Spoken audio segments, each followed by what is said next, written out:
I'm not comfortable with that term.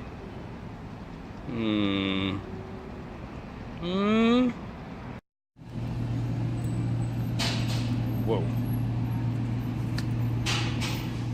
Whoa. Wait. 99 cents or more? I mean, that's most stores, isn't it? This is just bike art. Look at this thing. Abandoned bike, come art. Nice. Guys, they're sold out of bed bugs, roaches, and mice. They don't have any more. So stop asking. Okay, so I just got back from ABC Superstores because I needed to get myself a pair of sneakers because the dress shoes are great, but they are kind of killing my feet. So therefore, kiss my Converse. This was not what I set out intending to get, but it was closer, and I just happened to run across it, and it was $8.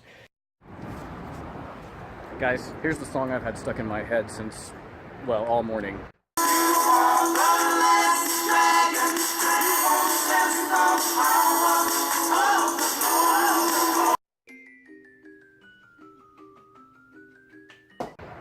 Probably because I watched The Last Dragon, well, at least part of it again last night. Guys, Rudy Huxtable is in this movie.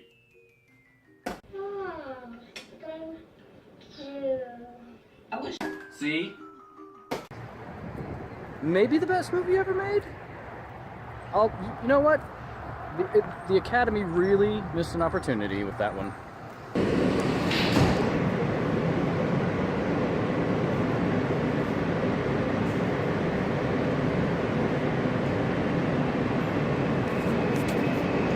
Is it me? What is with him being alone on public transport? Like, this is a city of 20 million people. So, I mean, yeah, I think it's him. It took a little bit of doing, but I found the shooting location for McDowell's Restaurant in Coming to America. 8507 Queens Boulevard. 8507 Queens Boulevard is literally the address of that building. Just thought that was kind of neat.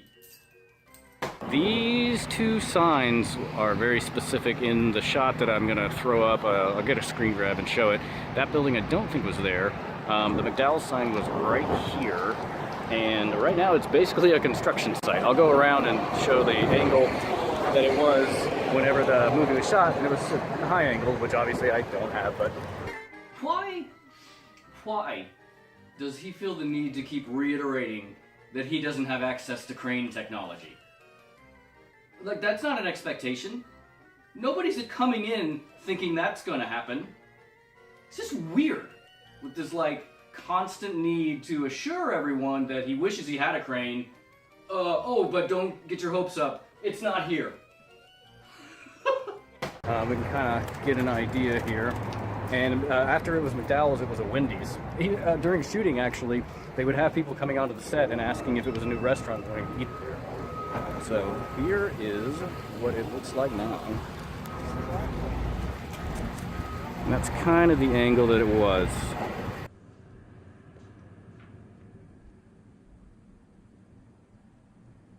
Right there. So, you know, I mean, I don't know what they're building. I'm not privy to that information. But what I do know is that,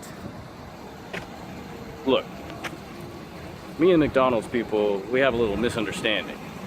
See, they're McDonald's. I'm McDonald's. They have the golden arches. Mine is the Golden Arcs.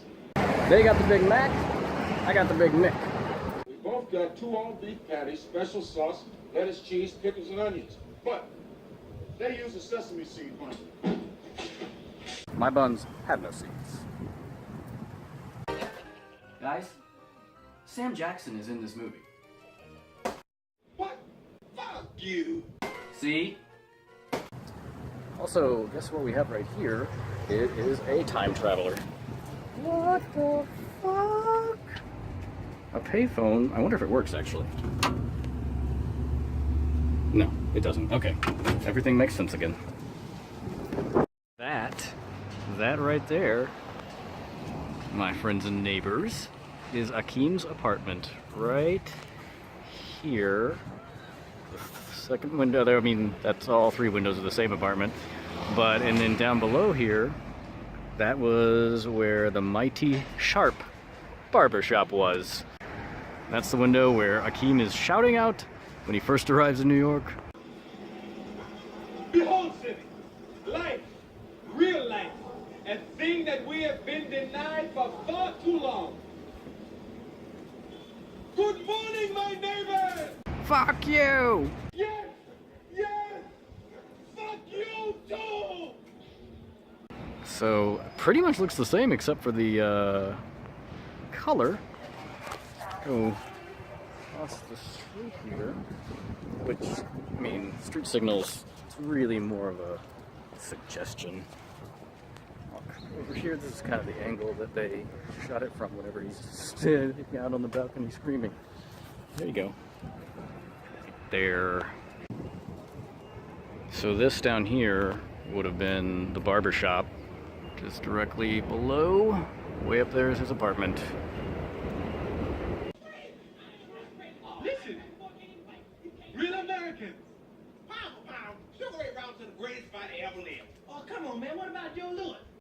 Guys, Cuba Gooding Jr. is in this movie. The Brown Bomber was a great boxer. Damn right. I suppose nobody in here ever heard of Cassius Clay. See? She changed the name from Mighty Sharp to the Three Putzes.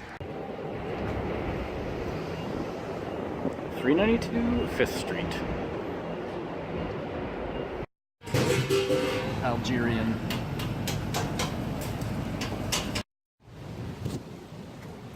So no luck on the drink, but I was hungry, so I stopped by a street vendor and got myself a lamb gyro, which looks and smells amazing, even though they did use the Algerian font on their menu.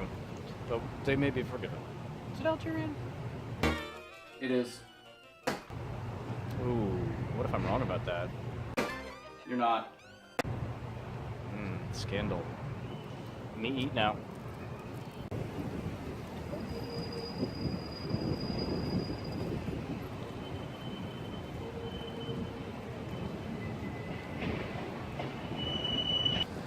Once again, the specter of having to miterate raises his ugly head.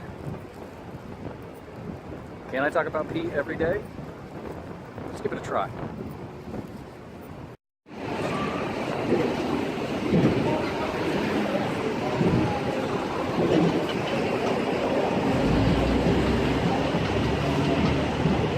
Guys, that's it. That's the theater where the first appearance of Shonuff in The Last Dragon.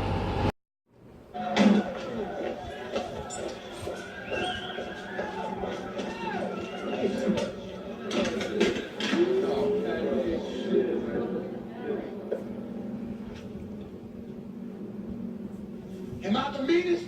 Sure enough. Am I the prettiest?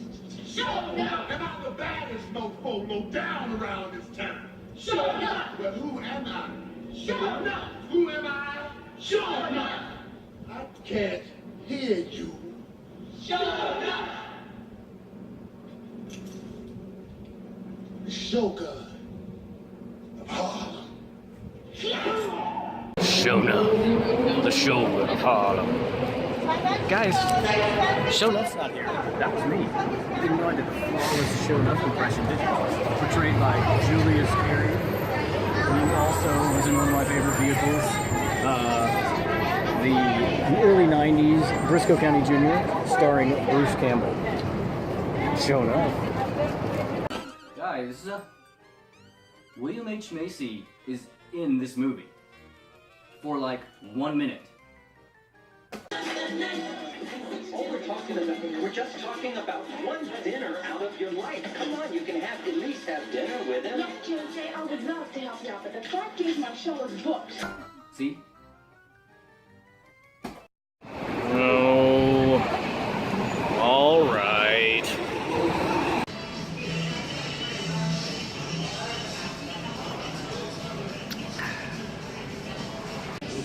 Is this a flattering angle? Do I look good like this?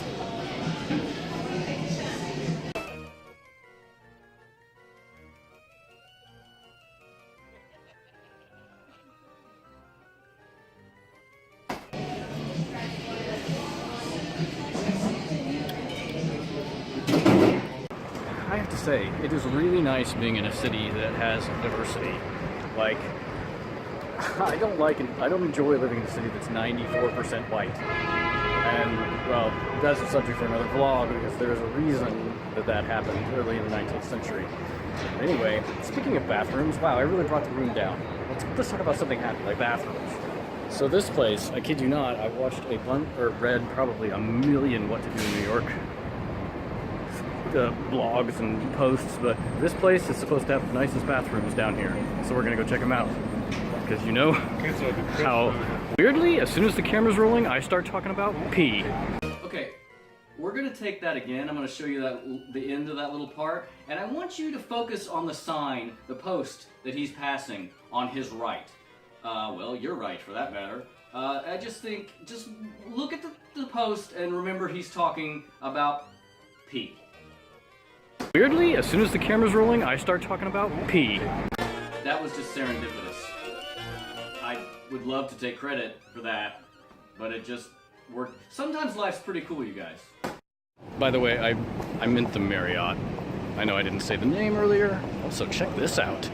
On your feet, the story of Emilio and Gloria Estefan. Estefan or Estefan? You decide. I'm sure you'll let me know.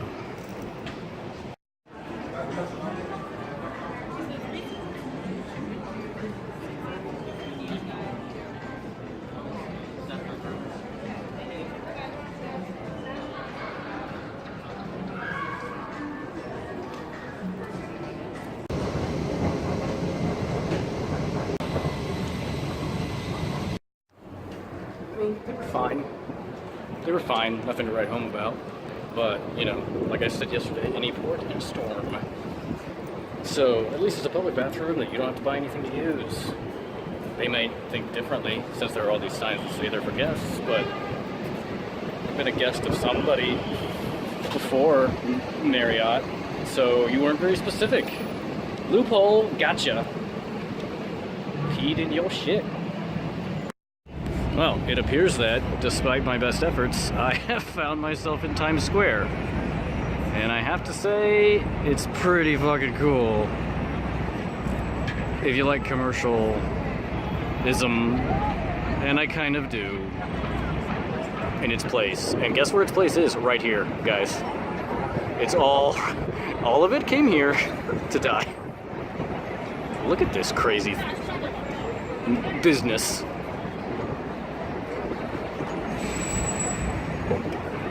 Yeah, I mean, you've all seen Times Square before, but just to stumble upon it when you're not ready is jarring. So this is a thing that people seem to love. This kind of reminds me of the video of when you put a mirror out in the wild and watching animals come up to it. Not that these people are animals. Not at all. Don't, no more gotcha journalism, guys.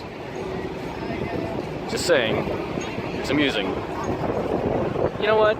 Get off my back. In the spirit of Halloween, I wanted to do a few scenes from this movie, which is one of my all-time favorite horror movies, Rosemary's Baby. Yeah, that's going to be real controversial. Everybody's going to come after me for putting that on the top 10. That's a real bold choice, Rosemary's Baby, but it's straight up great and really just horrible. Everybody in the movie, with the exception of like maybe Rosemary, with this exception, good gravy. I mean, watching past Ryan, I feel like I'm getting better at it because I didn't realize how often I mumble and just swallow my words. It's hard to watch sometimes. for all of us, who's kind of a milquetoast, is horrible. And there, she gets a little bit into the movie whenever she gets a phone call from her friend Hutch. He says he has something urgent to tell her, and they agree to meet at the Time Life building, which is this building right here. And I'll throw up some screen grabs or maybe just roll some of the footage of her waiting outside. He didn't do either of those things for reasons. Just watch Rosemary's Baby. It's great. Spoiler, he does not show up because something terrible has happened. Right there is where Rosemary is standing waiting for him. And yeah, there's Radio City Music Hall in the background. And you can see that wavy pattern in the sidewalk in the movie. Here's what I've learned, guys. Just go around looking for obscure stuff that nobody cares about, and you'll just stumble onto the tourist stuff. Because that is, I'm headed somewhere, and here, look at where we ended up.